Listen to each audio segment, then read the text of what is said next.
예수님도 우셨다면 제목으로 말씀을 전하도록 하겠습니다. 우리 삶에는 참 많은 고난이 찾아옵니다. 그 중에서 갑작스러운 어떤 질병이나 또한 경제적 위기, 이런 것들은 참 우리가 감당하기 힘든 그런 버거운 짐이기도 합니다. 그런데 그 중에서도 가장 우리가 마주하는 큰 고통은 사랑하는 사람을 잃은 상실의 고통입니다. 그 어떤 방법으로도 다시 만날 수 없기 때문에, 그 어떤 방법으로도 해결할 수 없는 일이기 때문에 그 절망은 우리의 영혼을 송두리째 흔들기도 합니다. 이런 슬픔은 우리 그리스도인들이라고 해서 예외는 아닙니다. 제가 사랑하고 또 좋아하는 소설가 박완서 씨라고 있습니다. 여자 소설가인데요. 이분은 자신의 아들, 의대생이었는데, 명문대 의대생이었는데 자신의 아들이 교통사고로 죽고 말았습니다. 그래서 그 고통이 얼마나 컸겠습니까? 사랑하는 아들이 죽었는데. 그래서 그녀는 자신의 그 고통스러운 심경을 한 말씀만 하소서라는 책을 통해서 고백했습니다. 거기에 이제 이런 말들이 나옵니다. 그녀는 밤낮으로 내가 왜 이런 고통을 받아야 하느냐, 주님 한 말씀만 하십시오, 한 말씀만 하소서, 이렇게 계속해서 되뇌입니다. 그래서 책 제목이 한 말씀만 하소서입니다. 당시 그녀는 이제 카톨릭 신자인데 신부님이 오셔가지고 하나님의 말씀으로 위로를 해줬는데도 불구하고 그 위로가 전혀 위로가 되지 않았습니다. 신부님의 말씀이 하나도 자신의 귀에 들리지 않을 정도로 고통스러워했습니다. 이런 몸소리치는 그런 고통 속에서 그녀는 우연히 그 필통에 적힌 한 구절을 보게 됩니다. 그 구절에 뭐라고 적혀 있었냐면 밥이 되어라라는 구절을 발견하게 됩니다. 그래서 놀랍게도 그녀는 그 구절 한 구절을 보고, 밥이 되어라라는 그 구절 한 구절을 보고 마음에 큰 위로를 받게 됩니다. 몇 날 며칠을 그렇게 주님께 대들고 막 주님께 저항하면서 고통스러워하던 그녀에게 주님은 논리적으로 설명해 주신 게 아닙니다. 네 아들이 이렇게 죽게 된 건 이런 이유 때문이다 라가 아니고 그냥 한 구절, 밥이 되어라라는 그 구절만 주셨습니다. 그런데 그녀는 그 밥이 되어라는 그 구절을 통해서 자신이 예전에 먹었던 아주 맛있는 밥이 기억이 났습니다. 그 수도원에서 먹었던 그 맛있는 밥 냄새와 그것이 기억이 났습니다. 그리고 나서 그녀는 큰 위로를 받게 됩니다. 그냥 그 구절이 그녀에게는 그렇게 들렸던 거죠. 밥이라도 먹고 살아라. 너라도 살아라. 밥이라도 먹어라. 하면서 주님이 마치 밥이 되셔서 자신을 위로한 것처럼 느껴졌던 것입니다. 이런 죽음 앞에서, 영원히 헤어져야 하는 그 죽음 앞에서 우리 인간은 참으로 무력하기만 합니다. 막강한 부를 가졌던 삼성의 이건희 회장도 자신의 막내딸의 죽음 앞에서는 속수무책이었습니다. 아시는 분도 있고 모르시는 분도 있지만 그 막내딸이 미국에서 죽었거든요. 자살을 했거든요. 그래서 이 이건희 회장이 굉장히 큰 슬픔에 휩싸였던 적이 있습니다. 아무리 많은 돈을 가지고 있어도 막내딸의 죽음만큼은 막을 수 없었던 것입니다. 그 죽음 앞에서는 무력한 한 명의 아버지였을 뿐입니다. 그래서 권력도, 명예도, 건강도, 그 어떤 것도 죽음이라는 거대한 벽 앞에서 인간은 무력해질 뿐입니다. 물론 누구나 다 압니다. 우리는 결국 죽을 수밖에 없다는 그 죽음의 진실을 너무나 다 알고 있습니다. 그렇지만 막상 그 세력이 우리에게 덮쳐올 때 우리는 두려워하고 우리의 영혼은 흔들립니다. 그래서 하나님께 묻곤 합니다. 하나님, 도대체 왜 저입니까? 왜 제가 사랑하는 사람입니까? 주님은 도대체 어디 계셨습니까? 어디 계시는 것입니까? 우리에게 과연 소망이 있기는 합니까? 이렇게 따지곤 합니다. 오늘 말씀인 요한복음 11장에도 바로 이런 절망의 현장이 등장합니다. 그래서 오늘 말씀을 통해서 이 죽음이라는 거대한 세력 앞에 사로잡힌 우리에게 과연 어떤 소망이 있는지 생각해 보려고 합니다. 오늘 말씀은 요한복음에 등장하는 7가지 기적이 있습니다. 요한복음에는 7가지 기적이 등장하는데 그 7가지 기적 중에 7번째 기적입니다. 지금까지 예수님의 기적은 질병을 고치거나 아니면 배고픔의 문제를, 오병이어의 기적을 통해서 배고픔의 문제를 해결해 주는 그런 기적이었습니다. 하지만 이제는 인간이 가장 두려워하는 절벽인 죽음의 문제를 다루고 있습니다. 예수님은 예루살렘에 계시다가 유대인들이 자꾸 이렇게 돌로 치려고 하고 죽이려고 하니까 다른 곳으로 이동하셨습니다. 이 베레아라는 곳으로 이동하셨는데 거기에서 이 베다니에 살고 있는 자신이 사랑하고 자신이 교제했었던 그 나사로라는 이 형제의 위독하다는, 이 형제가 매우 위독하다는 그런 소식을 듣게 됩니다. 그러니까 예수님은 지금 여기에 등장하는 마르다, 마리아, 나사로 이 가정과 굉장히 친밀한 교제를 나누셨거든요. 이 가정은 이제 부모가 없는 가정인데, 부모를 잃은 가정인데 이 가정과 아주 굉장히 가까이 지내셨습니다. 그런데 이 베레아라는 지역에 있으실 때 이 사랑하는 이 나사로가 이제 생명이 위독하다는 그런 소식을 예수님이 듣게 된 것입니다. 그럼 우리가 보통 사람이라면 어떻게 할까요? 바로 가야죠. 저도 누군가의 장례식이 있으면 바로 갑니다. 그 바로 가야죠. 예수님도 바로 가셔야죠. 그런데 예수님은 그렇게 하지 않으십니다. 오히려 그 소식을 듣고 이틀을 더 이 베레아라는 그 지역에 머무십니다. 그래서 결국 예수님이 가셨죠. 그 베다니 그 친구가, 나사로가 위독하다는 그 고장으로 가십니다. 그런데 이미 나사로는 죽은 지 나흘이 지났습니다. 그런데 그러면은 예수님이 빨리 가셔가지고 그 유가족들을 위로하시든지 그렇게 하셔야 되잖아요. 그런데 또 지체하십니다. 이 동네 어귀로 안 들어가시고 동네 어귀에 있으시면서 마르다를 만나고, 그 언니 마르다를 만나고, 또 마리아를 불러가지고 또 거기서 또 만나십니다. 들어가시면 되잖아요. 근데 안 들어가시고 그 마리아를 또 거기에 불러가지고 만나신다는 것입니다. 왜일까요? 왜 예수님은 들어가지 않으시고 거기서 기다리고 계셨을까요? 이것을 우리가 이해하기 위해서는 이 유대인들에게 나흘, 이 4일이라는 의미가 어떤 의미인지를 알아야만 합니다. 유대인들은 어떤 생각이 있었냐면은 장례를 7일 동안, 일주일 동안 치르게 되는데 한 3일 정도는 영혼이 육체 근처를 머문다고 생각을 했습니다. 그래서 언제든지 다시 살아날, 그래도 일말의 가능성은 있다고 생각하는 게 바로 3일입니다. 3일 동안은 영혼이 이렇게 몸 근처를 움직이기 때문에 그래도 가능성이 있다고 생각하는 그 시간이 이제 3일입니다. 근데 나흘이 되잖아요. 4일째가 되면은 그때는 이제 영혼이 떠납니다. 그리고 시체가 썩기 시작합니다. 더운 지방이니까 시체가 빨리 썩거든요. 썩기 시작합니다. 이 썩을 때가 이제 4일째가 되는 때입니다. 그러니까 4일째가 되면 어떻게 되냐면 모든 소망이 사라지는 겁니다. 영혼이 다시 들어갈 수가 없습니다. 그냥 시체가 썩은 냄새가 진동하기 때문에 그냥 끝난 겁니다. 어떤 기적도 불가능하다고 생각하는 그때가 바로 나흘이라는 때입니다. 그런 때가 되니까 얼마나 절망적이겠습니까? 마르다와 마리아는. 그래서 마리아는 예수님을 만나자 막 울먹입니다. 32절 한번 보시겠습니다. 마리아는 예수께서 계신 곳으로 와서 예수님을 뵙고 그 발 아래에 엎드려서 말하였다. 주님이 여기에 계셨더라면 내 오라버니가 죽지 않았을 것입니다. 주님이 여기에 계셨더라면, 왜냐하면 예수님이 병을 치유하는 그런 기적을 행하시는 걸 알고 있었거든요. 그러면은 위독할 때 오셨으면 살 수 있었던 겁니다. 그래서 주님이 여기에 빨리만 오셨더라도 내 오라버니가, 내 오빠가 살았을 거 아닙니까? 이렇게 원망과 한탄을 예수님 앞에 털어놓고 있습니다. 그럼 과연 왜 예수님은 이토록 늦으신 것일까요? 주님은 고칠 능력이 없어서 늦으신 게 아닙니다. 내가 빨리 가면은 내 능력이 드러날까 봐 천천히 오시고, 이게 아닙니다. 지체하신 게 아닙니다. 예수님은 오히려 의도적으로 나흘이 지날 때까지 기다리신 겁니다.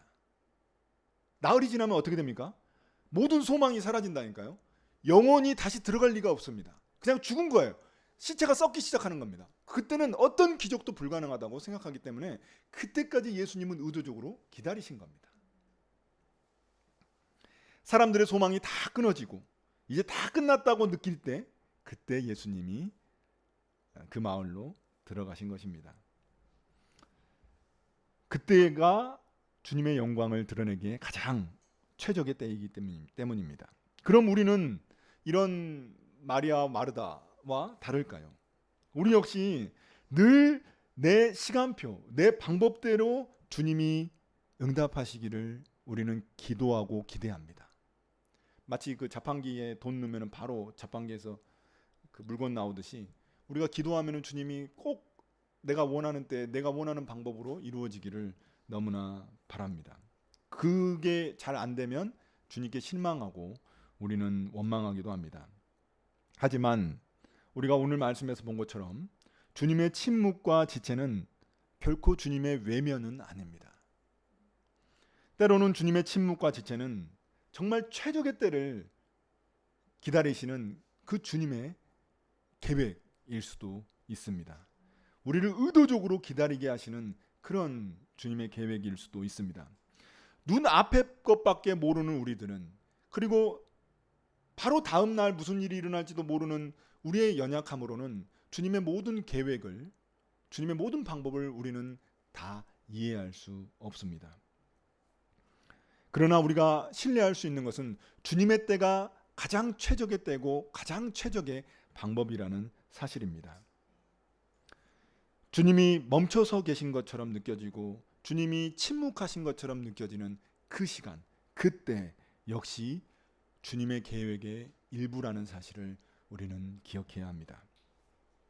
하지만 여기서 예수님이 마냥 지체하셨다고 해서 우리의 고통에 무관심한 것은 아닙니다. 예수님께서 야, 내가 다시 살릴 건데 왜 울어? 그냥 가만히 있어. 왜 믿음 없이 울고 있어? 이렇게 말씀하신 게 아닙니다. 눈물 뚝 그치고 기뻐해. 이렇게 하신 게 아닙니다. 예수님은 오히려 그 슬픔 한가운데로 들어오셔서 우리와 함께 하십니다. 그리고 함께 우십니다. 오늘날 한국 교회에는 잘못된 장례 문화가 하나 있습니다. 그것은 뭐냐면 믿는 분들이 돌아가시면 슬퍼하지 말아야 한다는 그런 생각입니다. 믿는 분이 돌아가시면 천국 갔으니까 기뻐해야 되는 거 아닌가? 이렇게 생각하는 사람이 있습니다.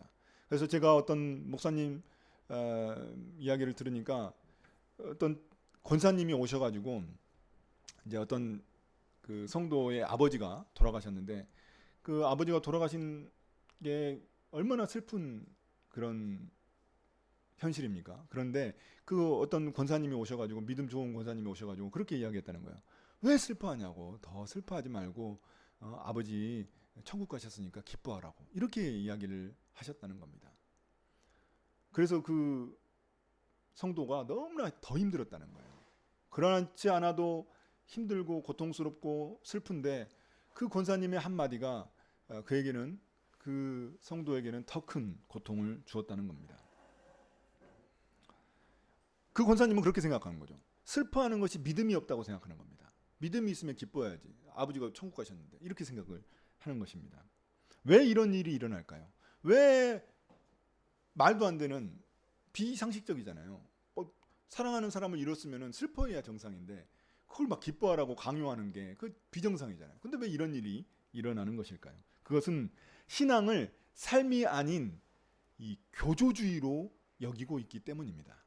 교조주의란 게 뭐냐면은 도그마티즘이라고 하는 건데, 이 교조주의는 뭐냐면 어떤 신념이나 원칙을 그냥 상황과 상관없이, 어떤 처지와 상관없이 절대화해서 무비판적으로 적용하는 태도입니다. 그러니까 어떤 원칙이 있어요. 어떤 신념이 있어요. 그러면 그 신념은 그 사람이 어떤 상황이든 어떤 조건이든 무조건 그냥 대입해가지고 정답처럼 대입해가지고 이렇게 적용하는 그런 태도를 말하는 것입니다. 이걸 교조주의라고 합니다. 예를 들면 안식일의 본질, 우리가 안식일의 본질은 생명입니다. 사람을 살리는 것이 안식일의 본질입니다.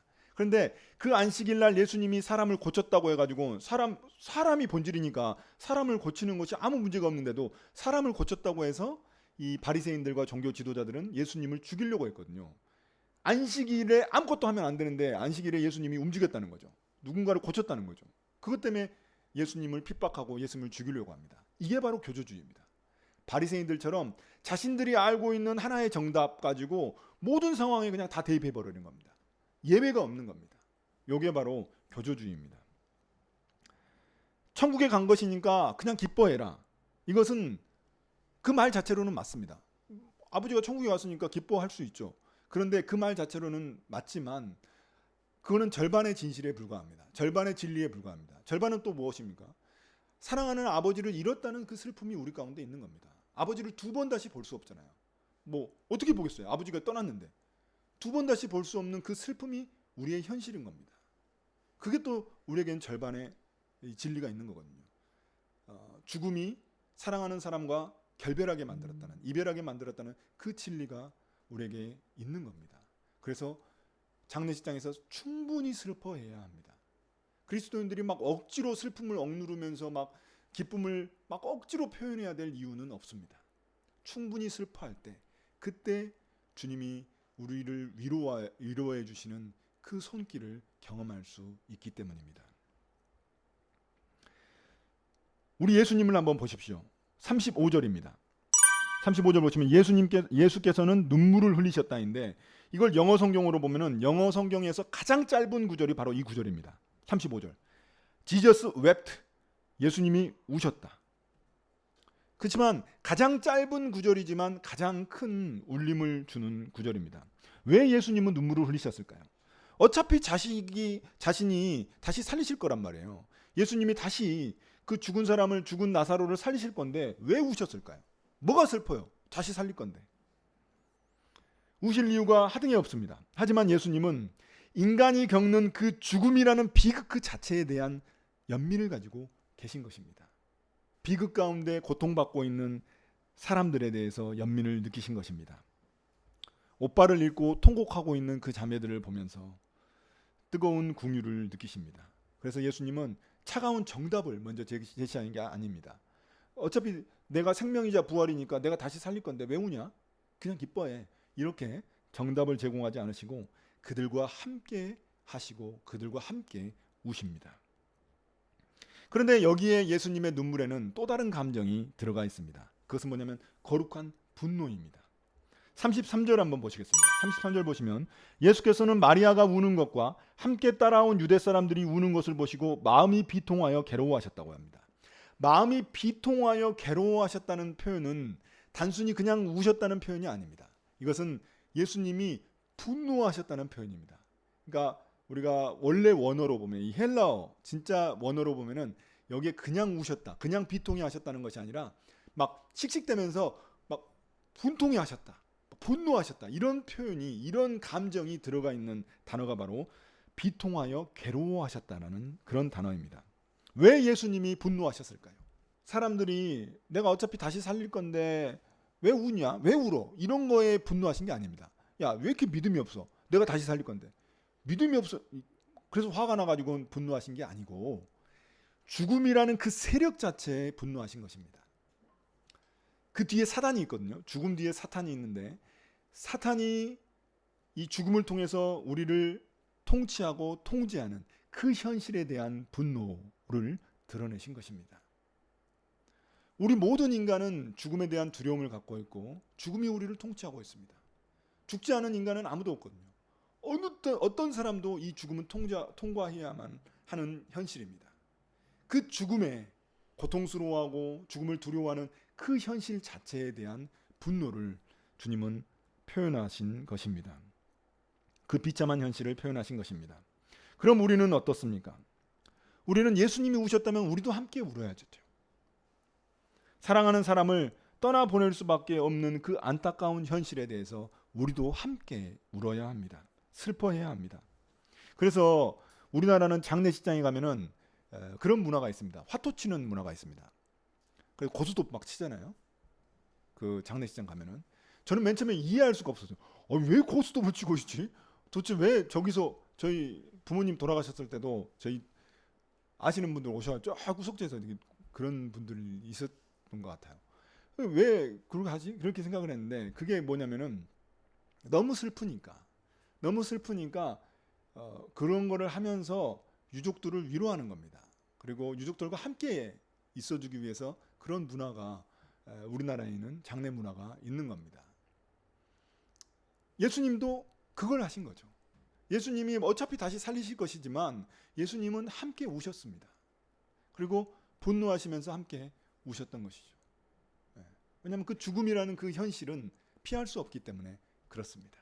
인간의 모든 소망이 사라진 그 사흘, 나흘이라는 그 시간, 그 절망의 현장에서 함께 울어주신 예수님은 이제 그 무덤, 그 현장으로 가셔서 기적을 베풀어 주십니다.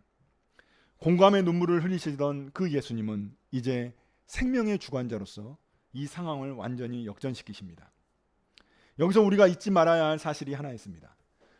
나사로가 다시 살아나도 어차피 다시 죽습니다. 나사로가 살아나서 안 죽습니까? 다시 죽어요. 죽음이라는 현실은 피할 수 없다는 것입니다. 나사로는 부활한 게 아니라 다시 산 겁니다. 소생한 겁니다. 36절 37절입니다. 그러자 유대 사람들은 보시오 그가 얼마나 나사로를 사랑하였는가 하고 말하였다. 그 가운데서 어떤 사람은 이렇게 말하였다. 눈먼 사람의 눈을 뜨게 하신 분이 이 사람을 죽지 않게 하실 수 없었단 말이요. 예수님의 눈물을 본 유대인들은 두 갈래로 반응이 갈립니다. 어떤 사람은 예수님이 흘리신 눈물을 보면서 야 나사로를 얼마나 사랑하시면 눈물을 흘리실까 이렇게 생각을 합니다. 이게 이제 우리가 마르다 마리아의 그런 반응과 비슷하죠. 근데 한쪽에서는 어떤 반응을 보입니까? 한쪽에서는 아니 예수님이 좀 더 빨리 오셨다면 살리실 수 있었을 텐데 이렇게 늦게 오셔가지고 이게 뭐 하는 건가 이렇게 원망하는 한탄하는 그런 반응이 있었다는 것입니다. 왜 그냥 내버려 뒀냐라는 반응이 있었다는 것입니다. 이처럼 사람들은 언제나 자신이 가지고 있는 그런 상식과 그런 이해로 예수님을 파악하려고 합니다. 한쪽에서는 사랑하셔서 눈물을 흘리셨다. 한쪽에서는 빨리 오셨으면 살리실 수 있었는데 왜 늦게 와가지고 이렇게 하셨나. 이렇게 자신들이 가지고 있는 생각, 자신들이 가지고 있는 기대로 예수님을 판단하고 있다는 것입니다. 그건 둘 다 틀렸죠. 예수님이 눈물을 흘리신 거는 단순히 그런 어떤 사랑에서 그런 공감의 눈물만은 아닙니다. 또 예수님이 단순히 그냥 지체하신 게 아니거든요. 둘 다 결국에는 예수님이 누구신지 정확하게 알지 못하는 반응입니다. 예수님은 단지 나사로의 죽음을 좀 늦추셔가지고 어차피 나사로 죽잖아요. 좀 늦추시기 위해서 이 땅 가운데 오신 게 아닙니다. 죽음만큼은 막을 수 없어서 단순히 그냥 유족들을 위로해 주시기 위해서 이 땅에 오신 게 아닙니다. 주님은 우리 인간의 근본적인 운명을 바꾸시기 위해 오셨습니다. 11장 25절입니다. 예수께서 마르다에게 말씀하셨다. 나는 부활이요 생명이니 나를 믿는 자는 죽어도 살고 살아서 나를 믿는 사람은 영원히 죽지 아니할 것이다. 네가 이것을 믿느냐? 나사로를 다시 살리시는 그 놀라운 기적은 그 기적 자체의 목적이 있는 것이 아닙니다. 이 나사로를 다시 살리는 기적이 제가 7번째 기적이라고 말씀드렸죠. 이 요한복음에는 7가지 기적이 나오는데 그게 7번째 기적이 이 나사로를 살리는 기적입니다. 근데 그 기적도 표적입니다. 표적은 뭐냐면 우리가 그 여행을 갈 때 표지판 있잖아요. 어디로 가시오 이런 이정표 있잖아요. 이 이정표가 표적이라는 말의 의미입니다. 그러니까 나사로를 살리신 이 7번째 기적이 기적의 절정이긴 합니다. 7번째 기적이니까 절정이긴 한데 그것조차도 표적으로서 뭔가를 가리키고 있다는 겁니다.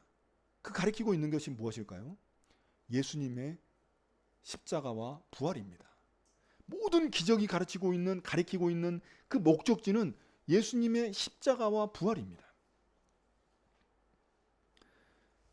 예수님이 그 죽음의 권세를 이기시고 승리하셔서 부활하셨기 때문입니다. 이 부활 생명은 죽어서 효력을 발휘하는 그런 천국과는 티켓이 아닙니다. 그러니까 예수님의 그 부활 생명이 믿는 우리에게 주어지는데 그것은 우리가 이제 죽어서 천국 간다. 이런 천국 티켓만의 의미는 아닙니다. 우리가 주님을 믿는 순간 그 부활 생명이 우리 가운데 씨앗으로 심겨지고 그것이 지금도 우리 가운데 역사하고 있는 것입니다.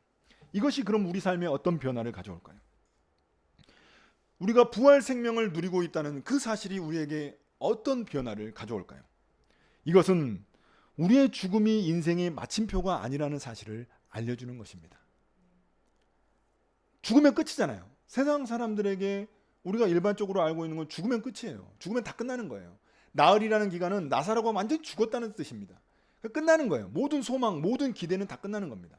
그런데 그게 아니라는 사실을 예수님의 부활이 우리에게 알려주는 것입니다. 그 부활 생명이 우리 가운데 있기 때문입니다. 그래서 우리가 죽더라도 그 죽음은 우리가 영원한 생명으로 들어가는 통로일 뿐입니다. 죽음조차 우리를 지배할 수 없습니다. 그렇다면 이 세상의 어떤 고난과 상실도 우리를 넘어뜨릴 수 없습니다. 왜냐하면 마지막 적이 죽음이거든요. 고난받고 고통당해가지고 마지막에 일어나는 일이 무엇입니까? 죽음이죠.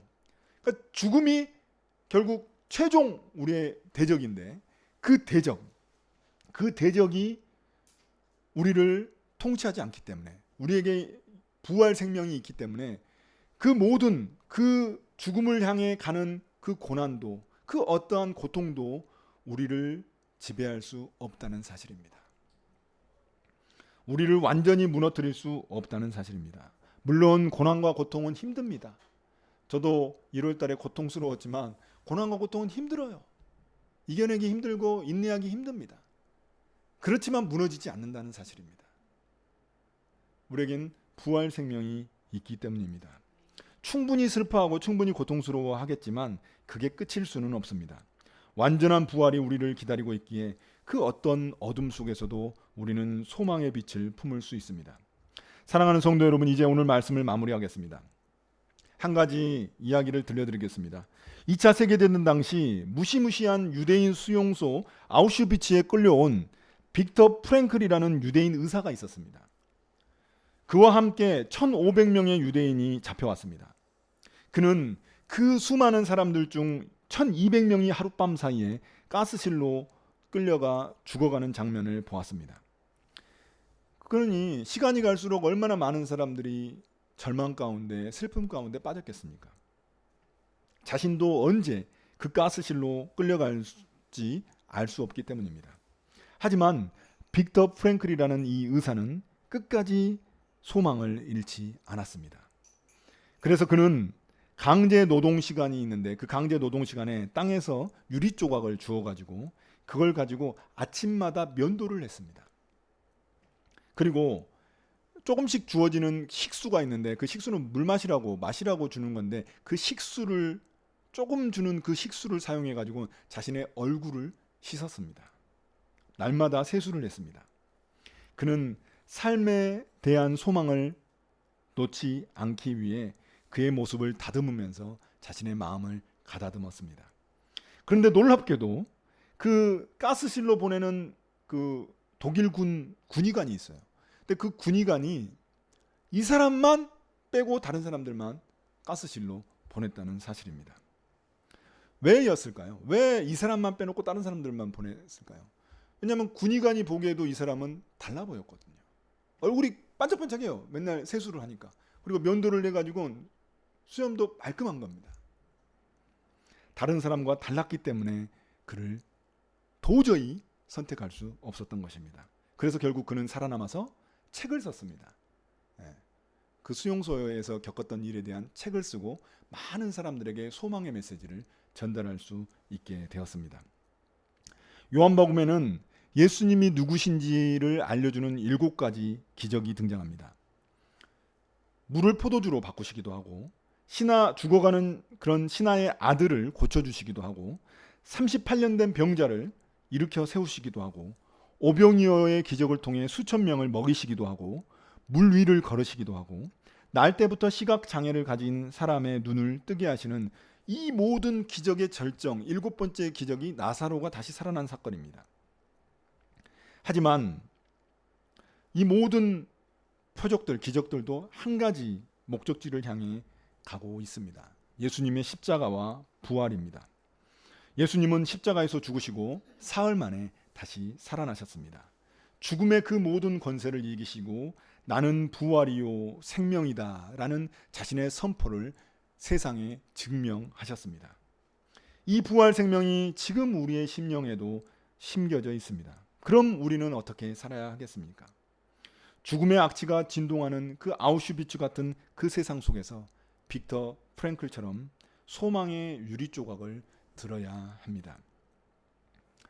우리가 살고 있는 세상은 죽음의 권세 가운데 죽음의 통치를 받고 있기 때문에 마치 나사로의 그 시체 썩어가는 냄새가 진동하는 그런 무덤과 같습니다. 그 가운데서 우리는 소망의 빛을 붙들어야 합니다. 깊은 어둠의 그 고난 속에서도 빛 대신 주님의 소망을 붙들어야 합니다. 하지만 우리 주변에 그 죽음의 고통 가운데 있는 많은 사람들이 있습니다. 그 사람들을 위해서 우리가 할 수 있는 일은 무엇일까요? 주님이 다시 살아나셨으니까 부활 소망을 갖고 그냥 살아라 이렇게 하는 것이 아니라 예수님처럼 함께 있어주고 함께 울어줘야 합니다. 사랑하는 성도 여러분, 예수님의 눈물은 우리의 슬픔을 이해하신다는 사랑과 긍휼의 눈물입니다. 증거입니다. 하지만 그것으로 끝나지 않으시고 십자가에서 부활 능력을 보여주셨습니다. 부활은 예수님만의 이야기가 아닙니다. 그리고 먼 미래에 우리가 다시 부활할 그 사건만의 이야기도 아닙니다. 지금 현재 우리에게는 부활 생명이 주어져 있습니다. 그 부활 생명 때문에 우리는 절망을 소망으로 바꾸고 슬픔을 기쁨으로 바꿀 수 있습니다. 그 기쁜 소식, 그 부활의 생명이 우리 가운데 있다는 그 소식을 이 세상 가운데 전할 수 있는 우리 함께 걷는 교회 모든 식구들이 되시기를 예수님의 이름으로 축복합니다.